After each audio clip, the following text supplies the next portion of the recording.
I can recall winning all Pokemon games I have ever played, except for one, Generation 2, Pokemon Gold and Silver. I know I played through Pokemon Gold multiple times, but I don't remember the thrill of really beating the game. I want to change that. I want to beat my favorite childhood game instead of just having a normal playthrough. I will be doing it in Nuzlocke mode. Here are the rules. I can only catch my first encounter on each new route, and every Pokemon must be nicknamed. If a Pokemon faints, it's considered dead and must be released. If all of my Pokemon in my party die, it's game over. Pokemon battles must also be played in set mode. This makes it to where we cannot switch our Pokemon when a trainer is sending out their own Pokemon. To add some spice, I'm only going to be allowing myself one healing item per battle. There will be a level cap to ensure that I'm not over leveling. This level cap is determined by the next gym's highest level Pokemon. We will play with some clauses. First, the evolution clause. If I catch a Pidgey on Route 1, and then on Route 3, my first encounter is a Pidgey or any from the Pidgey evolution line, that does not count as my first encounter. The second clause that we'll be playing with is a shiny clause. Just in case if I find a shiny Pokemon throughout my adventure, I am allowed to catch it even if it's not the first Pokemon that I find in that route or if it's a dupe Pokemon. The final rule, our starter will be determined by the ending digit of our ID. If our ID ends with 1 through 3, we pick the grass type starter. 4 through 6, the fire type starter. 7 through 9, we pick the water starter. If it ends up being a 0, we get to make that choice ourselves. Our adventure begins. We spawn in, talk with our mom. She gives us all the things necessary that a 10-year-old boy needs to start an adventure and eventually fight a terrorist organization. Thanks, Mom. Head out the doors and wham, little blue boy here tackles us, then without word just goes over to the gal, and I think they're celebrating now? A little bit rude, but that's okay, that's fine. We check our ID, and it's 1. That means Chikorita will be our starter for this adventure. Head over and we see a redhead fellow. I bet he's gonna be nice to us because the little blue boy definitely killed the vibes with everything. So far, this town has been pretty abusive towards us. We head into the lab and welcome Flower to our team. The professor needs us to go to Mr. Pokemon's house to go get some sort of parcel. So we make our way there. Thankfully, since we don't have any Pokeballs yet, the Nuzlocke hasn't started, and Flower can get some needed training in. We make it to Mr. Pokemon's house. We collect the parcel that is needed for Professor Elm. We head outside, and we get a message from the professor letting us know that something terrible has happened and to come back to the lab. This is where we encountered Redhead Fellow. Our first battle goes just as planned, with a win, and Flower is still alive. We will not lose a single Pokemon in this Nuzlocke, I guarantee it. We get a glimpse of Redhead's ID and head back to the Pokemon lab. Back at the lab, there's a cop who wrongly accuses us right away that we're the ones who caused this whole situation. Thankfully, Lyra comes to our rescue, and we give the cop the Redhead fellow's name, Kevin. We head out the lab, and thankfully, Lyra shows us how to catch a Pokemon. Seems easy enough. Lyra gives us the first Pokeballs of the adventure, and this is where the Nuzlocke officially begins. Our first encounter in Route 2, welcome Feather the Pidgey. Our next encounter, welcome Popeye the Geodude and BB the Caterpie. We have our first official fight with our new team, and Joey with his above average Rattata. He has some work to do, but it's nice to have our first win under our belts. We continue our adventure and head to this cave where we encounter Zubat. Welcome to the team raid. As we continue along, we find Taco the Bellsprout. We make it to the next city. Violet City has a 100-foot Bellsprout tower, and that's our final obstacle before our first gym. In the Bellsprout tower, we find a Rattata and name him Nid. Once we make it to the top of the tower, we see Kevin here giving some monologue about how he's evil or something about his life. Some cool backstory, probably. With the Bellsprout tower completed, now it was time to face the gym.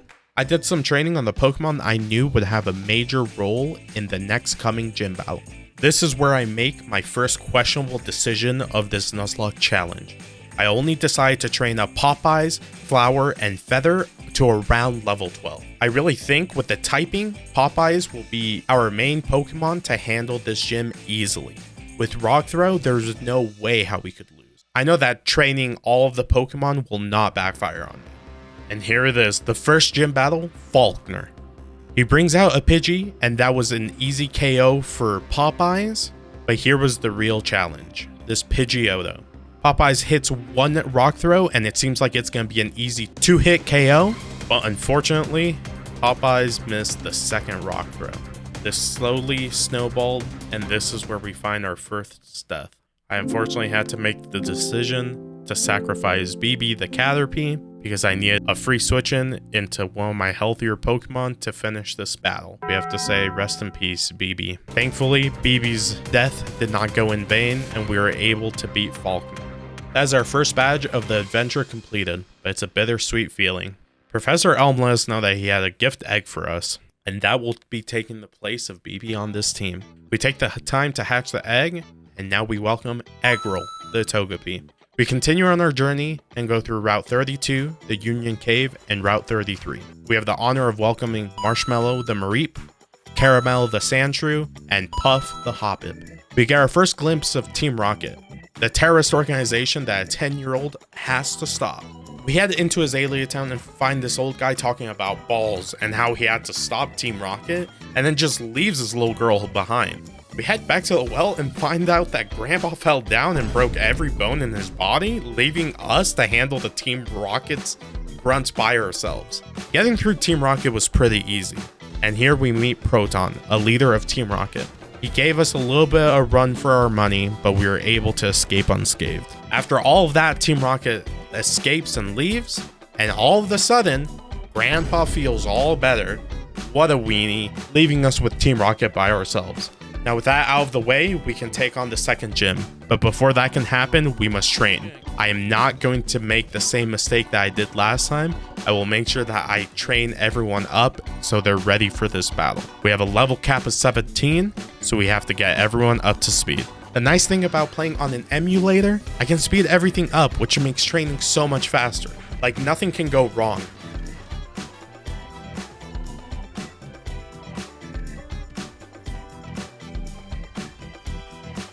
With Grape going to a better place, we welcome Marshmallow to the team. We also head down to the Slowpoke well and welcome Paul the Slowpoke. We get everyone trained up to fight the second gym. Here we have a very simple plan.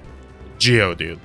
I know that I said this last time and it didn't work out for us, but trust me, Geodude will be the MVP of this fight. So it's time to fight Bugsy, the Bug Gym Leader. With Bugsy sending out Scyther, I knew Geodude had to come out and then finish this thing off. One rock throw was enough to knock out the Scyther, and that was gym number 2. We head west to go into Ilex Forest, but we're encountered by Kevin. I was so unprepared for this battle. Thankfully, Popeyes and Eggroll were able to lead us to victory. He goes into another evil monologue about how I shouldn't get in his way, but I think he has short-term memory loss because he ran into us. Kevin, he's such a rascal. Heading into Ilex Forest, we help some boy catch some Farfetch'd. We also get our encounter in Oddish. Please welcome Toad to the team. Heading out of the forest, we find ourselves in Route 34.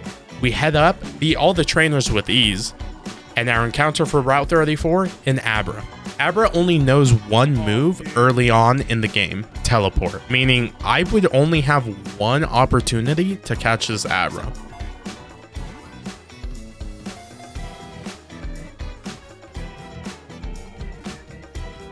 Yes! Oh boy, dude. Solid.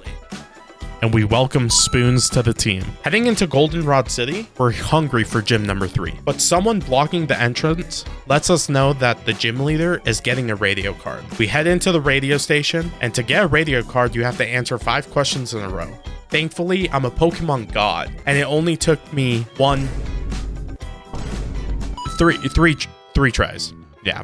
Whitney heads back to the gym, and now it's time for gym number 3. We send out Marshmallow. He did a great job, though this Clefairy was making it way too close for comfort. I switched into Popeyes, and he was able to finish the job. Now it was time to fight this Miltank.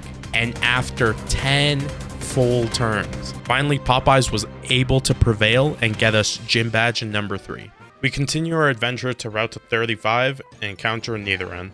Welcome B. I might make decisions without really thinking them through. Why would I do that? Rest in peace, Taco. Welcome newly acquired Paul. We head up and spritz some water on this dancing tree and it attacks us. And yes, our encounter for Route 36. Yeah, I killed it. I wasn't paying attention. I didn't know it was a new route. We continue north and hit Ecruteak City.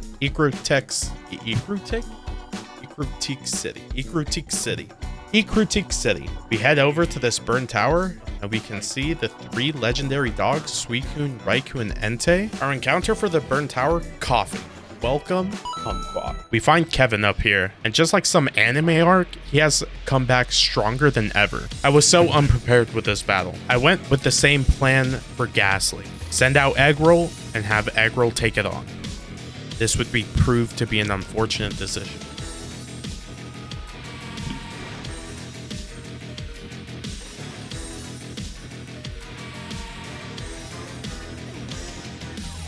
Rest in peace, Eggroll. The rest of our team, mourning the death of Eggroll, was able to pull through and we beat Kevin. We welcome B to replace the hole in our team. It was time to do some training. Everything was going well until disaster struck. The pursuit caught me by surprise and we lost Paul. Rest in peace, Paul. Welcome Spoons to the team.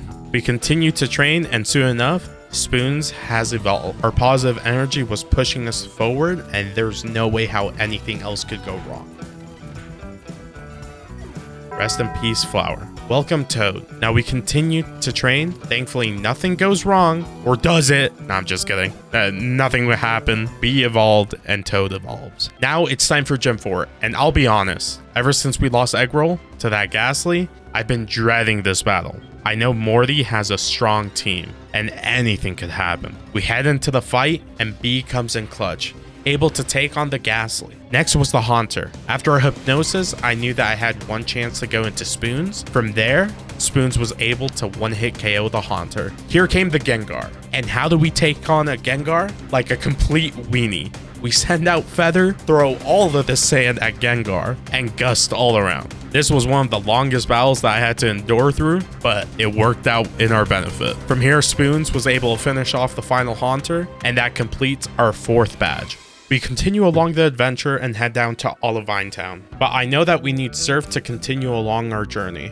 We take the time to go ahead and evolve B, and with that, B can learn Surf. On our way, we catch a new member of the team, Wiggly the Tangela. We make it to Cyanwood City. This guy who's obsessed with Suicune comes and talks to us and challenges us to a battle. We handle him easily. And now, with all of this training, Popeyes evolves, and so does Marshmallow. We also have some major additions to the team. I lost my notes of when I found these Pokemon in the recordings, and I'm having the hardest time finding it, so here's just a good breakdown. We have Celery the Farfetch'd, Psy the Magnemite, Olive the Stantler, Macho the Machop, Grumps the Spearow, and S unknown. With all this training, it was time to fight Gym 5.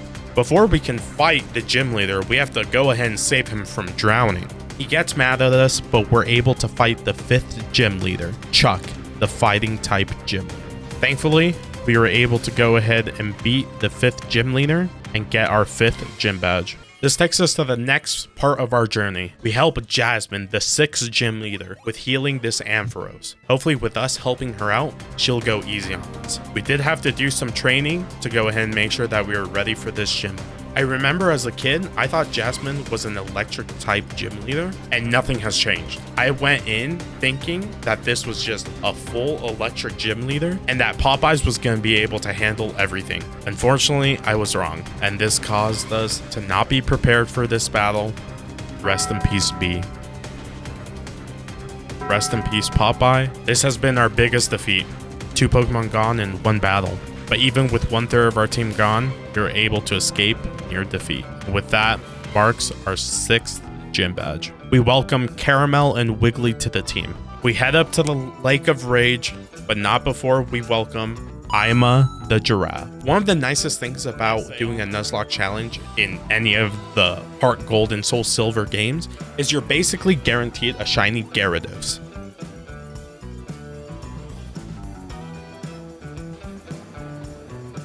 Welcome Shiny the Magikarp. We battled a shiny fish and we were successful in beating it. Now it's just time to go back and do some training. Right before we make it to land, we encounter this Gyarados, which unfortunately spelled the defeat of Feather. Rest in peace to Feather. We welcome Grumps. Before we can even go ahead and think about taking on the terrorist organization, we have to level up. Throughout this time, I went back to some of the unexplored regions and we welcome 420 the Growlithe and Carrot the Staryu. We head over to the bug contest and I made sure that I didn't catch an encounter in this area so we could participate in the bug contest. Our first encounter, Weedle.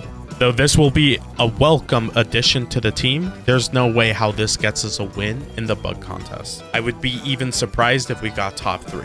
All right, congrats on top 3, top 2, and who's the winner? Andors.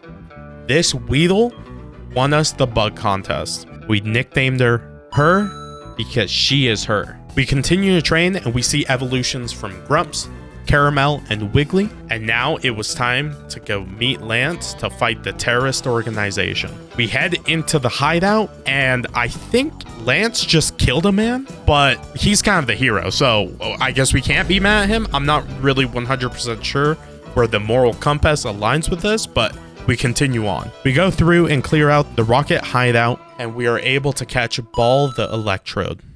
Now it was time for gym number 6. And I was honestly nervous for this one. Though my team is very solid, I don't have a direct advantage to Price. Price specializes in Ice type, and I really don't have anything that is a good counter for this. My mindset here is just to hope that I hit harder than he does. We start off well. Spoons was able to take care of the seal, and up next was Piloswine. Piloswine got a freeze off on Spoons, and after minutes of thinking, I had to come to the realization that there was no way to save Spoons. Spoons took one for the team and allowed Wiggly to go out there safely. Rest in peace, Spoons. The idea here was hoping that Wiggly would be able to hit off some surfs to finish off the Piloswine. But unfortunately, the surf missed and the Mud Bomb hit us very hard. We go for surf again, and this time it hits.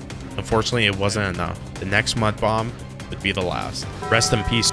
We send out Grumps with 2 dead Pokemon. Fortunately, a critical hit on Fly was enough to finish the Piloswine. The last Pokemon to go was Dewgong. We send out Marshmallow and he was able to see it through. With that completed, we have 7 gym badges and only 1 to go. Welcome Carrot and 420. We head back to Goldenrod where Team Rocket has taken over the radio station. Just another normal day fighting the terrorist organization. Going through this, I was just hoping that I could do some training to our newly acquired teammates, but unfortunately, 420 was killed. With that, we welcome Macho. Right before we're able to fully clear out the rocket hideout, we are met with Kevin for another rival battle. Thankfully, Marshmallow and Caramel were able to handle this fight relatively easy, allowing us to beat Kevin in another rival battle. Now here was the final section of the Rocket Hideout where we had to fight some of the Team Rocket leaders. These were tough matches, but I slowly came to the realization that Marshmallow is proving to be a very important and key part of this team. With Team Rocket taken out, we now only have one thing in mind: beat gym number 8 and head to the Elite Four. We were able to make it to Blackthorn easily, and now it was only time to train. But before that, let's welcome Mystique the Poliwag, Sally the Swinub, and Felicia the Heracross. During our training session, we see Macho evolve, but we also see Macho's death. We welcome Sally to the team. Even with our loss, we continue training. Here, we see massive improvements on our team. We see Sally evolve 2 times, and Carrot evolves. We go into this gym with a level cap of 41, and our team looks very good going into it. Our game plan is hoping that Sally can handle most of the load for this battle, but also having Carrot as backup. This is our final gym, Claire the Dragon Tamer. We were able to handle Claire's Gyarados easily thanks to Marshmallow. Next up was the Dragonair. With this, we send out Sally. The Dragonair hit hard, but one Ice Shard from Sally was enough to knock her out. Next was Claire's Kingdra, and this is such a scary Pokemon to face against. With minimal weaknesses, I was going to hope we could pull off enough damage to knock it out with minimal consequences. We send out Carrot, and you can see one Hydro Pump did around 40% of Carrot's health. Here is where I made a major mistake. For some reason in my head, I thought Kingdra had a 4 times weakness to ice, only to come and find out that Dragon and Water neutralize ice weaknesses. This caused 1 Dragon Pulse to be enough to kill Carrot. Rest in peace, Carrot. This is where I struggled to come up with a plan, but this is what we came up with. Send out Toad and hope he can put the Kingdra to sleep. Fortunately, Toad was able to do that. We head into Marshmallow because at this point, when in doubt, go into Marshmallow. Marshmallow was out there, and thankfully a Thunder was enough to finish off the Kingdra. And here I knew that an Ice Shard would finish the last dragon. We send out Sally and attack with Ice Shard.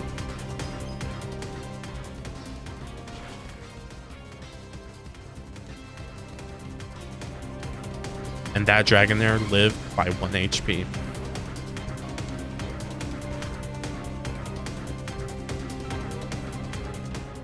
Rest in peace, Sally. This Dragonair continued to give us problems, but with the help of Grumps and Marshmallow, we were able to defeat Claire, the 8th gym leader. So even after beating Claire, even though she killed 2 of our Pokemon, she still had the audacity to not give us a badge. We have to head into the Dragon Den. With this, we welcome Mystique and Felicia. We head into the Dragon's Den, and we cannot escape these Dragonairs. 1 Thunder later, and we lose Grumps. Rest in peace, Grumps. We talk to this old man, and he tells Claire to give us the badge. And there it is. Badge number 8. Before we leave the Dragon's Den, we welcome Wafer, the Dratini. Welcome, Shiny. Now, typically after the 8th badge, we would go straight to Victory Road and try to fight the Elite Four. But this Kimono girls we've been meeting along our adventure, they want to test us to see if we are the chosen. Before we can head there, we must train for our new acquired teammates. During this time, we see evolution for Mystique and Shiny. After our training session, we head to fight the Kimono girls. We find Kevin leaving the building right after he was defeated by the Kimono girls. We head into our fight with the Kimono girls. Umbreon was easy to take care of, but this is where we find out our first problem. We cannot heal in between battles. These 5 battles will be back to back. Next was Espeon, and yeah, Shiny survives with 7 HP. This allowed us to switch in Marshmallow and finish off with the Espeon. Next was Flareon. After a heal to Caramel, we were able to switch into Mystique, allowing us to get a Hydro Pump off to finish off the Flareon. Up next was Jolteon. This matchup allowed us to heal Caramel and allow Caramel to finish off the Jolteon. The final match would be against Vaporeon. When seeing this matchup, I sent out Toad. Little did I know that this Vaporeon would have Aurora Beam. Rest in peace, Toad. We send out Marshmallow and heal him. A Surf critical hit changed the whole feeling of this fight. Was I about to lose what is arguably my most valuable Pokemon? We hit a Discharge. This allowed Marshmallow to heal a bit, and we were able to tank 1 more Surf. Another Discharge was able to finish off the Vaporeon. After this, the Kimono girls let us know that we need to go ahead and fight Ho-Ho, as we are the chosen one. But first, welcome Puff. Now it's time for one of our biggest challenges, Ho-Ho. Welcome Bird, the Ho-Ho.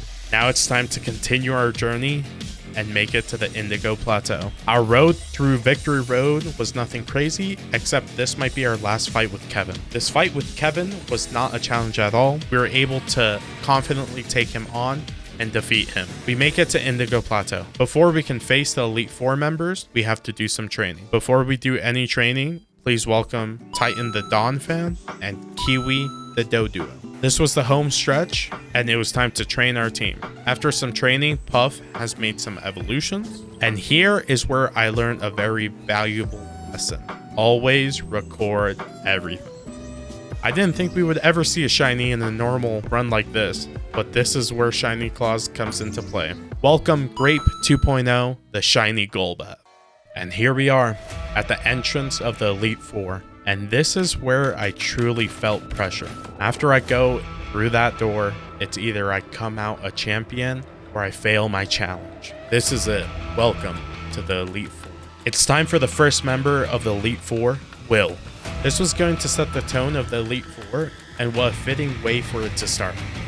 Marshmallow was able to tank this whole battle, beating all 5 of Will's Pokemon. Marshmallow has become the leader of this team, and continues to elevate us past any obstacle in our way. Next up, Elite 4 member Koga. We'll start with Felicia. Thankfully, with Aerial Ace, we were able to make short work of the area dose. Felicia was poisoned in this interaction, but Felicia has an ability called Guts. This powering up her attack stat. We send out Trusty Marshmallow and easily take care of the Crobat. Next was the Fortress. We kept Marshmallow in, and with 2 discharges, we were able to knock out the Fortress. We brought in Caramel to handle in the Muck, and Will's final Pokemon, Venomoth. And as always, we send out Marshmallow to finish the battle. This was a well-rounded effort by our team, showing we could hold our ground. The third Elite 4 member, Bruno. We decided to keep Felicia in front and keep her poison, hoping Felicia's Guts ability would bring us over the hump in this battle. An Aerial Ace was not enough to kill the Hitmontop, but we could send out Puff to avoid the Dig attack. Here we did a U-turn to get some damage on Hitmontop. With this, we were able to send out Felicia. A switch into Hitmonlee proved to be a costly one for Bruno, as one Aerial Ace was enough to knock out Hitmonlee. Next was Hitmonchan, and knowing Hitmonchan has the elemental punches, we bring out Marshmallow to do Marshmallow things. Thankfully, Marshmallow was able to finish off the Hitmonchan. Bruno sends out Onix, but we counter and bring out Shiny, and we were able to one-hit KO the Onix. Bruno sends out Machamp. With some shuffling of the team, Caramel was able to get a clutch critical hit and survive a cross drop. This allowed Caramel to finish Machamp with an Earthquake. Finally, it was back to the Hitmontop. I brought out Felicia, who hits Hitmontop with an Aerial Ace, but he survives it with 1 HP. And this is where I made one of the biggest blunders of this series. I misclicked, and this allowed the Hitmontop to survive with 1 HP, and a counter sealed the fate for Felicia. We send out Shiny and avenge Felicia. Just like that, we were 1 step further to our goal, but we were 1 more Pokemon short. This is the final Elite 4 member, Karen. Being down 1 Pokemon, I know this will be a tough battle. And let me tell you, her Umbreon was the most annoying thing to deal with. With constant Confuse Rays and double teams, this thing was nearly impossible to hit. After 5 minutes of constant back and forth, Trusty Marshmallow was able to knock out the Umbreon. Now, for some reason, Karen sends out the Murkrow, and my expression says it all. After a 1-hit KO, Houndoom was next. We bring out Mystique to make her Elite 4 debut, and she did not disappoint, being able to hit a Hydro Pump and 1-hit KO the Houndoom. Next was the Vileplume. We sent out Shiny, and with an amazing critical hit on an Ice Fang, we were able to 1-hit KO the Vileplume. Finally, it was just Karen and her Gengar in my way of reaching Lance. Shiny was able to get 2 bites off, and that was it. We beat Karen. And that marks all 4 Elite 4 members defeated. Now, there is only one thing in my way of greatness. This was it. After being sent out as a 10-year-old, we did pretty good for ourselves. All 8 badges collected, defeating a terrorist organization, and seeing Lance kill a man. It all comes down to this: 1 more battle to prove that I should be champion. And to finally remember feeling what it was like beating this game years ago when I was just a kid. At this point, I see that no matter what happens, I'm glad this video happened. I'm glad that I was able to find that inner child. It's time to face the champion of the Johto region, the Dragon Master, Lance. We start off with Marshmallow. We're able to do 1 discharge and knock out his Gyarados. Next was the Dragonite, the strongest Dragonite that Lance has. We send out Shiny, and the stars align. Shiny was able to take care of the Dragonite with minimal damage. Next was Aerodactyl. Thankfully, Caramel had Iron Tail, the perfect move to knock out the Aerodactyl. Next was Lance's second Dragonite. This is where I had to make one of my hardest decisions of the Nuzlocke. I knew that I could not safely switch into anything. I needed Shiny and Mystique and Marshmallow for the rest of the battle. Caramel took one for the team. Dragonite used Blizzard, and that was the end of Caramel's road. But I was adamant to make sure that this death was not in vain. This allowed Shiny to get healed and come safely into battle. An Ice Fang was all we needed, or so I thought. This Dragonite lived by 1 HP. Lance decides to heal and allow Shiny to set up 1 Dragon Dance. This allowed Shiny to 1-hit KO with 1 Ice Fang and knock out Lance's second Dragonite. Lance brings in his final Dragonite. I knew that another sacrifice had to happen to allow Mystique to come in and blizzard the Dragonite safely. I use Ice Fang just in case a miracle happens. This last Dragonite missed his Thunder, a 30% chance to evade, and Shiny got it. Shiny was able to get off an Ice Fang and finish off Lance's final Dragonite. Finally, Lance's final Pokemon, the Charizard. There was only one Pokemon that I knew that had the potential to KO this Charizard, and it was Mystique. We bring her in. One Hydro Pump was not enough, but it is enough to have Lance heal this Charizard. The problem is that Mystique already took 2 Air Slashes in the process of this, and another one might be enough to finish off Mystique.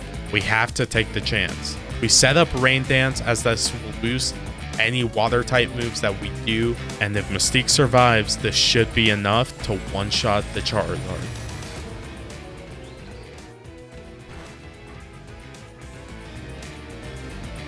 Mystique survived the Air Slash with 1 HP. One single hit point was enough to keep Mystique going and knock out the Charizard. And with that, we survived Lance and became champions. The interesting thing about all of this, I thought this would bring back memories of how I beat this game as a kid, and it didn't really happen. But it did bring back memories of pure happiness that this game brought me. Though I may never be a kid again, I know that my adventure has not ended. It just keeps going. Just like this adventure, we have a complete new region to explore, but I think that'll be for next time.